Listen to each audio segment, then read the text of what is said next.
The mastermind behind one of the greatest teams in USBC Open Championships history is a 57-year-old spark plug by the name of Gus Yannaras.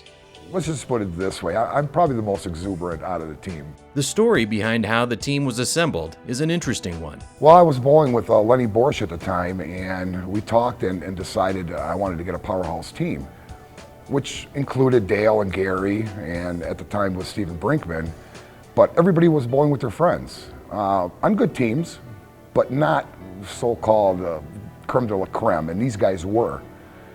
So I decided, I was gonna try a little roost, and I went to Dale TRABER first, and I told him Gary's committed, that Steve committed, and Lennie committed. And he says, okay, I'll give it a year. We were bowling, and I was gonna stay with the same guys for the rest of my life. And Gus had this idea to put like a super team together, and I'm sure some of the other guys mentioned the same thing. He kind of told everybody we were already bowling with each other, and that's how he got us together, so he spearheaded this whole Lens thing.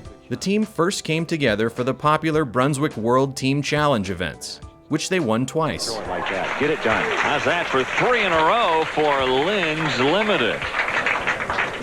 Where they have gotten themselves right. Not only was Yannaras the team's founder, but he's also been its heart and soul, providing both energy and wisdom from the all-important leadoff position. If I'm bowling good, I generate a little more enthusiasm with the other 4 behind me. If I'm not, I try not to get too down too quick, only because I see the other 4 guys, and if they have a shot, I know my role. In fact, everybody knows their role. It's a rarity that you have 5 guys that are going to bowl good all the time at every tournament. So somebody is going to have a subpar day, and that person can't affect the other 4. The team's success carried over to the USBC Open Championships, where they won their first Eagle as a team in 2000, and another pair in 2009. The title we won, where we won team and team all events in 2009, actually was probably the closest, because 4 of us had to double in the 10th, and we did. And there were a couple of regional players a few lanes down that were in the hunt also.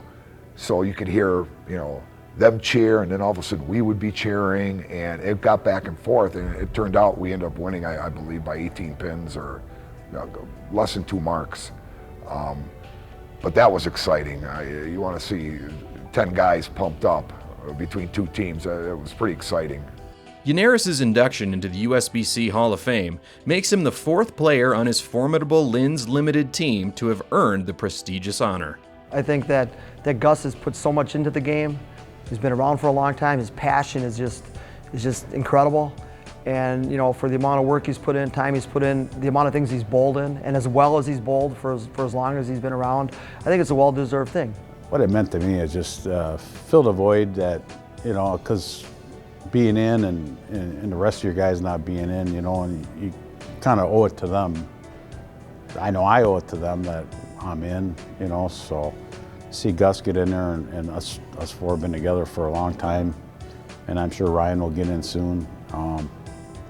It means everything to me. It really does. It feels just like going in again, so I'm really excited for him. I know he's really excited about it.